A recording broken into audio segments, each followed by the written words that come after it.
खबरों के बीच सबसे पहले बात करेंगे क्रेडिट पॉलिसी की, जहां क्रेडिट पॉलिसी में आरबीआई ने दरों में फिलहाल कोई बदलाव नहीं किया है। रिजर्व बैंक ने रेपो रेट 4% पर स्थिर रखा है। हालांकि ग्रोथ रिकवरी को लेकर गवर्नर साहब को कोई संदेह नहीं है।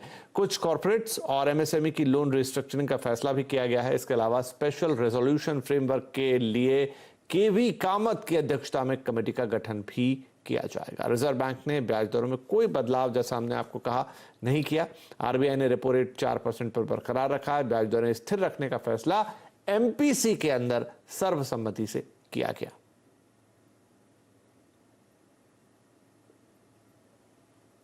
At the end of its deliberations, the MPC voted unanimously to leave the policy repo rate unchanged at 4% and continue with the accommodative stance of monetary policy as long as necessary to revive growth, mitigate the impact of COVID-19 while ensuring that inflation remains within the target going forward. The marginal standing facility rate and the bank rate remain unchanged at 4.25%. The reverse repo rate also stands unchanged at 3.35%.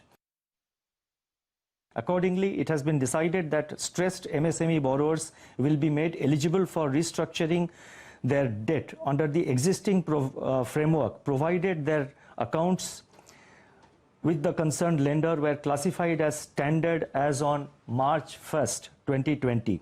This restructuring will have to be implemented by 31st March 2021. It has been decided to provide a window to enable lenders to implement a resolution plan in respect of eligible corporate exposures without change in ownership, as well as in respect of personal loans.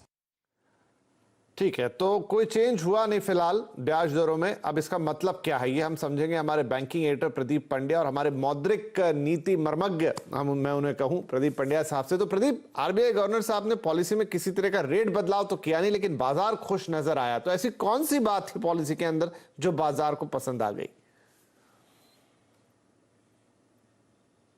तो ब्याज दरें घटाई नहीं गई, लेकिन governor साहब ने बिल्कुल साफ किया कि उनके पास सीमित साधन हैं जिनका वो जुडिशियसली इस्तेमाल करना चाहेंगे, यानी सोच समझकर इस्तेमाल करेंगे। इसका मतलब यह है कि आज रेट कट नहीं हुआ, लेकिन अभी रेट कट करने की जगह बाकी है, तो आने वाली पॉलिसीज में होगा। यह संकेत अच्छा था। यह भी कहा कि महंगाई अभी जरूर बढ़ी है, लेकिन सितंबर के बाद काबू में आ जाएगी। यह संकेत भी काफी अच्छा था, जो जाहिर तौर पे बाजार को पसंद आया। तो एक डविश स्टेटमेंट कहा जाएगा पॉलिसी के बाद। लेकिन जो कुछ एमपीसी ने किया उससे अलग हटकर जो आरबीआई ने किया है, गवर्नर साहब ने अपने अधिकारों का इस्तेमाल करते हुए किया है, वो ज्यादा इंपॉर्टेंट है। और सबसे अहम बात यह थी कि मॉरेटोरियम का कोई जिक्र नहीं हुआ। तो लोग अब ये मान रहे हैं कि शायद मॉरेटोरियम अब अगस्त के बाद खत्म हो जाएगा और उसके बाद जो होगा वो रिस्ट्रक्चरिंग, जिसके डिटेल्स दिए गए। तो एमएसएमई के लिए अलग से रिस्ट्रक्चरिंग की बात कही गई है। पर्सनल लोन्स पे भी रिस्ट्रक्चरिंग होगी, तो इंडिविजुअल बोरोवर्स को भी फायदा होगा। और साथ ही साथ कॉर्पोरेट रिस्ट्रक्चरिंग के लिए जो दिशा निर्देश तैयार किए जाएंगे, उसके लिए उन्होंने केवी कामत साहब की अध्यक्षता में कमेटी बनाई है। तो कामत साहब का नाम सुन के ही निवेशक खुश हो जाते हैं, क्योंकि कामत साहब ग्रोथ के बड़े पक्षधर हैं। तो उम्मीद की जा रही है कि वो बिल्कुल ऐसी सटीक पॉलिसीज बनाएंगे जो बैंकर्स के बोरोवर्स के मुताबिक होंगी। इसके साथ साथ लोगों को ज्यादा लोन मिले, इसके लिए गोल्ड लोन का loan to value ratio banks के लिए बढ़ा दिया गया। तो पहले जितना सोना आपने गिरवी रखा, उसके सामने उसकी वैल्यू का 75% लोन मिलता था, अब 90% मिलेगा। 75 का 90 यानी आपकी एलिजिबिलिटी 20% बढ़ गई। अगर आपने 1 लाख का लोन लिया था तो अब 1,20,000 का लोन आप ले पाएंगे। नाबार्ड और नेशनल हाउसिंग बैंक को 5-5 हजार करोड़ रुपए की अतिरिक्त लिक्विडिटी दी गई है, जिससे छोटी फाइनेंस कंपनियां जो गांवों में काम करती हैं और साथ ही खासतौर पे जो छोटे रियल एस्टेट प्रोजेक्ट्स हैं, छोटी हाउसिंग फाइनेंस कंपनीज हैं, उनको मदद मिलने की उम्मीद की जा रही है। जी, शुक्रिया प्रदीप इस डिटेल एनालिसिस के लिए। लेकिन एक बात और रही इस मौद्रिक नीति में, इस क्रेडिट पॉलिसी में, वो ये कि अब गोल्ड के बदले ज्यादा कर्ज मिलने वाला है। जी हां, क्रेडिट पॉलिसी में रिजर्व बैंक ने गोल्ड लोन की सीमा को बढ़ा दिया है। कोरोना को देखते हुए आरबीआई ने बैंकों की ओर से दिए जाने वाले गोल्ड लोन की सीमा को अब 75% से बढ़ाकर 90% तक कर दिया है। As per extant guidelines, loans sanctioned by banks against pledge of gold ornaments and jewelry for non-agricultural purposes should not exceed 75% of the value of ornaments and jewelry. With a view to mitigating the impact of COVID-19 on households, it has been decided to increase the permissible loan to value, what they call LTV ratio, for such loans to 90%. This relaxation shall be available till 31st March 2021. चलिए, ये तो बात हुई credit policy की, जिसका असर आज बाजार में भी देखने को मिला। और क्रेडिट पॉलिसी के बाद एक रौनक आ गई बाजार के अंदर। निफ्टी 11,200 पर बंद हुआ, वहीं निफ्टी बैंक भी 150 अंकों की बढ़त लेकर बंद हुआ। हालांकि इंट्राडे में यहां 400 अंकों तक का उछाल देखने को मिला था। आज आईटी, मेटल और फार्मा शेयरों में भी दमदार तेजी रही। आज के कारोबार का पूरा अपडेट अब हम लेंगे अपने सहयोगी सुमित मेहरोत्रा से। तो सुमित, आज के हाईलाइट्स क्या रहे? देखिए, आज वीकली एक्सपायरी का दिन था, क्रेडिट पॉलिसी का दिन था, तो बहुत सारे इवेंट्स के बीच में भारतीय बाजारों में उतार चढ़ाव की उम्मीद थी। लेकिन मार्केट्स खुले तेज और उसके बाद ये तेजी और बढ़ते हुए दिखाई पड़ी और दिन के ऊपरी स्तरों के करीब ही मार्केट्स बंद हुए। एक अच्छी खासी खरीदारी ब्रॉडर बेस्ड बाइंग मार्केट में देखने को मिली। मिड कैप, स्मॉल कैप करीब करीब 1% दोनों इंडिसेस में आज तेजी रही। सभी सेक्टर आज मेजरली हरे निशान में थे, मोर और लेस। अगर आप 2-3 सेक्टर्स को छोड़ दें जो कि फ्लैटिश टोन पे बंद हुए नेगेटिव साइड पे, लेकिन बाकी सभी सेक्टर्स में, चाहे फार्मा हो, आईटी हो, एफएमसीजी हो, मेटल हो, सब में ही आज खरीदारी का दौर ही देखने को मिला। और लगातार जो एक स्टार परफॉर्मर है मेटल, उसमें टाटा स्टील आज एक अच्छी तेजी में, आज भी ये शेयर बंद होता हुआ दिखाई पड़ा। और साथ ही साथ आईटी स्पेस से इन्फोसिस एक जोरदार परफॉर्मेंस यहां से भी आता हुआ दिखाई पड़ा। तो एक अच्छा दिन कह सकते हैं मार्केट्स के लिए, जहां पर 2-4 छोटे छोटे सेक्टर्स को छोड़ दीजिए तो सभी सेक्टर्स में आज खरीदारी रही। राइट, चलिए, बढ़िया, ये तो अच्छी बात है। अब ये बताइए, एक्शन सबसे ज्यादा कहां रहा? एक्शन भाई, सबसे पहला नाम तो टाटा स्टील का ही है। जोरदार तेजी में शेयर ऑलरेडी कामकाज कर रहा है और आज भी इसमें एक अच्छा मूव था। इन्फोसिस दूसरा नाम है निफ्टी के गेनर्स में। साथ ही साथ गेल और बजाज फाइनेंस दो और ऐसे नाम जहां पर खरीदारी देखने को मिली। बिकवाली के लिए अगर कुछ निफ्टी के स्टॉक्स देखे जाएं तो सबसे ज्यादा बिकवाली आज आयशर मोटर रही, श्री सीमेंट, अदानी पोर्ट और महिंद्रा एंड महिंद्रा, ये कुछ और ऐसे नाम जहां पर आज के सत्र में दबाव बनता हुआ दिखाई पड़ा। मिड कैप गेनर्स के तौर पर टाटा कंज्यूमर, एम&एम फाइनेंशियल, आरईसी और ग्लेनमार्क, ये कुछ ऐसे नाम जो कि तेजी में आज कामकाज कर रहे थे। मिड कैप लूजर्स में बाटा, बीएचईएल, एस्कॉर्ट्स और मन्नापुरम जैसे नाम रहे, जहां पर आज के सत्र में कुछ दबाव बनता हुआ दिखाई पड़ा। इसके अलावा एफ&ओ गेनर्स में आज टाटा कंज्यूमर एक लंबे अंतराल के बाद इसमें तेजी आई, नए ऑल टाइम हाईज को शेयर ब्रीच कर रहा है। इसके अलावा एम&एम फाइनेंशियल सेकंड हाफ का स्टार परफॉर्मर, औरोबिंदो फार्मा और एनआईटी टेक, इन शेयरों में खरीदारी देखने को मिली। एफ&ओ लूजर्स के तौर पर बाटा, मुथूट फाइनेंस, बंधन बैंक और बीएचईएल, ये कुछ ऐसे नाम जहां पर आज के सत्र में दबाव आया। एफएमसीजी, टाटा कंज्यूमर जिसको लीड कर रहा था, साथ ही साथ वरुण बेवरेजेस, गोदरेज कंज्यूमर और मैरिको, ये कुछ ऐसे नाम जो कि एफएमसीजी में चलते हुए दिखाई पड़े। आईटी के लिए दिन अच्छा है और उसमें एनआईटी टेक लीड दिखाई पड़ा। एक अच्छी खासी खरीदारी यहां। एम्फेसिस, इन्फोसिस और टीसीएस, ये कुछ और ऐसे नाम जो कि तेजी में कामकाज करते हुए दिखाई पड़े। फार्मा जो कि लगातार स्टार परफॉर्मर रहा है और आज भी यहाँ पे कई दिग्गज शेयरों में खरीदारी रही, जिसको लीड कर रहा था औरोबिंदो फार्मा, टोरेंट फार्मा जो कि अपने ऑल टाइम हाई पे पहुंचा, डीवी स्लैब और सिप्ला नंबर से पहले यहां पर भी खरीदारी आते हुए दिखाई पड़ी। नंबर्स का इंपैक्ट जहां रहा उसमें अपोलो टायर नंबर्स के बाद दबाव देखने को मिला। बास ऑफ इंडिया, ब्लू स्टार और वर्लपूल, ये कुछ और ऐसे नाम जहां पर नंबर्स के बाद हरा निशान बनता हुआ दिखाई पड़ा। तो एक अच्छा सत्र और कई स्टॉक्स में आज एक जोरदार तेजी भी देखने को मिली। लेकिन अब कल हफ्ते का आखिरी कारोबारी सत्र है, नजर रखनी होगी किस तरह से मूव वहां पे बनता हुआ दिखाई पड़ता है। राइट, बहुत शुक्रिया सुमित इस मार्केट अपडेट के लिए। और मार्केट के बाद अब कमोडिटी एमसीएक्स पर सोना और चांदी अब रिकॉर्ड स्तर के करीब है। कॉमेक्स पर सोने ने $2050 का स्तर छुआ है। माना जा रहा है कि डॉलर में कमजोरी, अमेरिका में बॉन्ड यील्ड घटने, नए राहत पैकेज की उम्मीद और ग्लोबल लिक्विडिटी से सोने में जोश देखने को मिल रहा है। इसके अलावा कोरोना काल में सेफ हेवन की डिमांड अपनी जगह बिल्कुल है। वहीं एमसीएक्स पर चांदी के दाम 73,000 के करीब हैं और कॉमेक्स चांदी के दाम 7 साल के ऊपरी स्तर पर बने हुए हैं। एक महीने में चांदी ने 44% से ज्यादा के रिटर्न दे दिए हैं। इसमें माइन सप्लाई में कमी, डिमांड रिकवरी को एक बड़ा क्रेडिट दिया जा रहा है।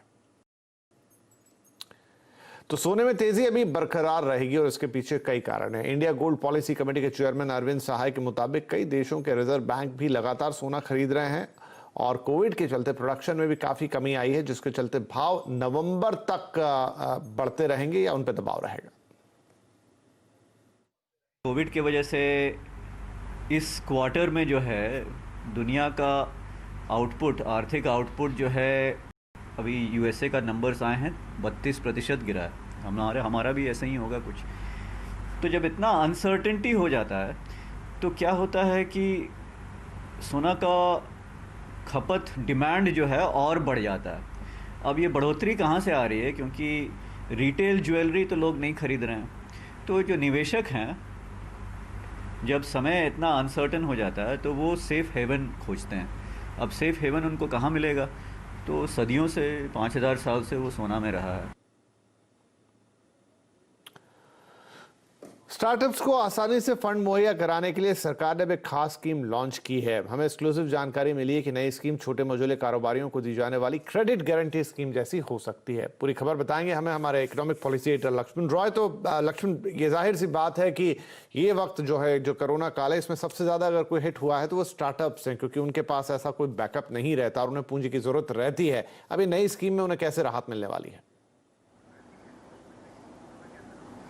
बिल्कुल, दरअसल वजह भी यही है कि कोरोना काल में जहां बड़े बड़े दिग्गज की हालत खराब हो गई है, वैसे में स्टार्टअप को अपने कारोबार को कम से कम सस्टेन कर पाना काफ़ी मुश्किल हो रहा है। इसलिए सरकार ने अब ये कोशिश शुरू कर दी है कि स्टार्टअप्स के लिए एक अलग से स्कीम लाई जाए। ये स्कीम के तहत दो फोकस किया जाए। पहली बात, जो बिल्कुल अर्ली स्टेज स्टार्टअप हैं, जो उन्होंने अपना कारोबार शुरू ही किया है, उनको हम कैसे सीड फंड मुहैया कराएं, और सीड फंड मुहैया कराने के साथ साथ उनको आसान शर्तों पर यह फंड मुहैया कराया जाए, ये कैसे सुनिश्चित किया जाए। दूसरी चीज, जो अभी आपने देखा होगा, एमएसएमई के लिए सरकार ने स्पेशल क्रेडिट गारंटी स्कीम की शुरुआत की थी। तो अब सरकार चाहती है कि स्टार्टअप के लिए ऐसे ही इसी स्कीम के तर्ज पर एक अलग से स्कीम की घोषणा की जाए, ताकि उनको जो कर्ज मिल रहा है उस कर्ज को और टॉपअप कर्ज मिल सके, और उसके लिए उनको कोलेट्रल वगैरह जो शर्तें होती हैं उसमें काफी ज्यादा ढील दिया जा सके। और ये जो प्रस्ताव है, इस प्रस्ताव के ऊपर प्रधानमंत्री कार्यालय, वित्त मंत्रालय, उद्योग मंत्रालय की चर्चा भी हो चुकी है, सहमति भी बन चुकी है। अब बहुत जल्द आप इसका ऐलान होता हुआ देखेंगे। इतना ही नहीं, स्टार्टअप के जो सरकार ने पहले ऐलान किया था फंड ऑफ फंड्स, उसके तहत जो रकम है उसको भी सरकार बढ़ाने पर विचार कर रही है। और इसके पीछे दरअसल वजह यही है कि अर्थव्यवस्था के मौजूदा दौर में स्टार्टअप को किस तरीके से मदद पहुंचा सके, और खासतौर से वैसे स्टार्टअप जिन्होंने अपना पैर जमाना शुरू ही किया है, उसके लिए ये स्कीम सरकार लाने की तैयारी में है। जी, बहुत ही अच्छी बात है। तो स्टार्टअप्स के लिए एक बड़ी राहत की खबर की, उनकी स्थिति को देखते हुए सरकार अब उनके लिए अलग से एक फाइनेंस स्कीम एक तरीके से लेकर आ रही है, जहां पर उनको सीड मनी जो बहुत जरूरी होती है स्टार्टअप्स के लिए, वो मुहैया कराने से लेकर फंडिंग के तमाम ऑप्शंस मिलेंगे। बहुत शुक्रिया लक्ष्मण जी इस जानकारी की। और यहां पर वक्त एक छोटे से ब्रेक का, लेकिन ब्रेक के बाद हम जायजा लेंगे थोड़ा मुंबई की बारिश का, साथ ही कुछ और खबरें आपको दिखाएंगे। बस एक छोटा सा ब्रेक।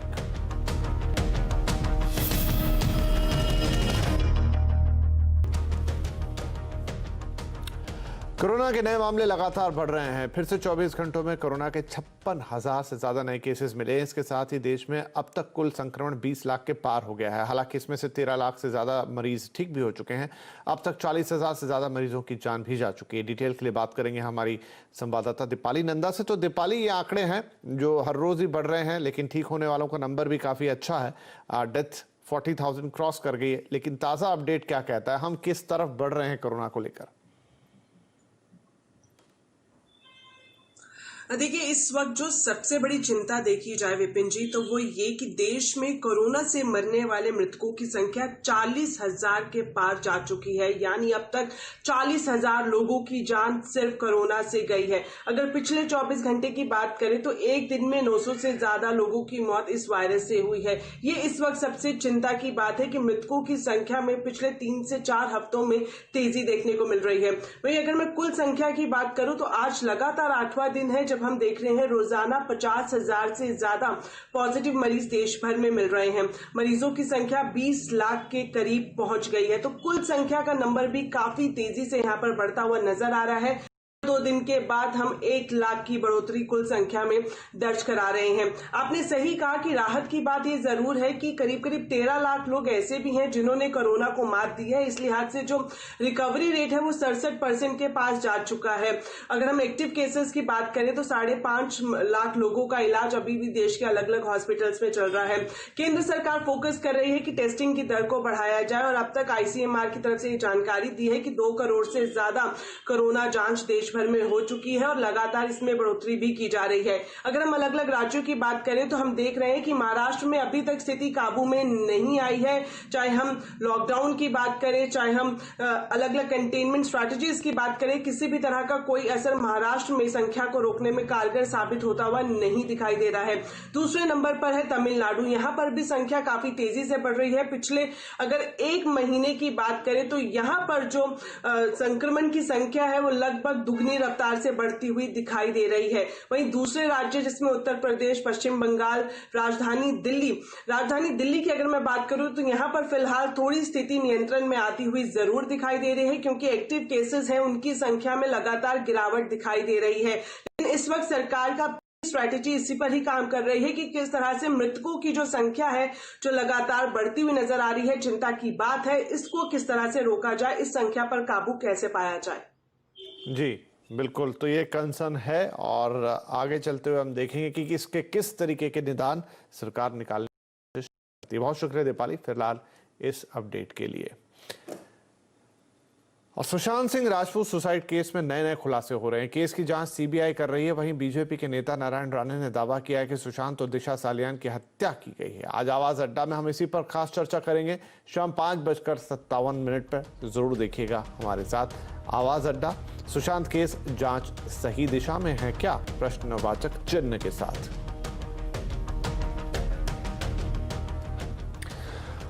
बॉलीवुड में एक और एक्टर की मौत की खबर से हड़कंप है। कहानी घर घर की। फेम एक्टर समीर शर्मा की बॉडी पंखे से लटकती हुई मिली है उनके घर में। अभिनेता समीर शर्मा, ये रिश्ते हैं प्यार के, कहानी घर घर की, लेफ्ट राइट लेफ्ट। इस प्यार को क्या नाम दूं जैसे मशहूर टीवी सीरियल्स में काम कर चुके हैं।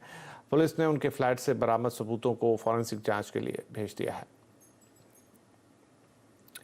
बात मुंबई की बारिश की। बुधवार से लगातार हो रही बारिश के चलते मुंबई में स्थिति बदतर हो गई थी। शहर के कई हिस्सों में भारी जलभराव से यातायात काफी प्रभावित हुआ है। वहीं मौसम विभाग की तरफ से आज भी भारी बारिश और हाई टाइड की चेतावनी है। माना यह जा रहा है कि मुंबई में कल हुई बारिश ने पिछले 46 साल तक रिकॉर्ड तोड़ा है और फिलहाल आज बारिश कुछ हद तक थमी हुई है।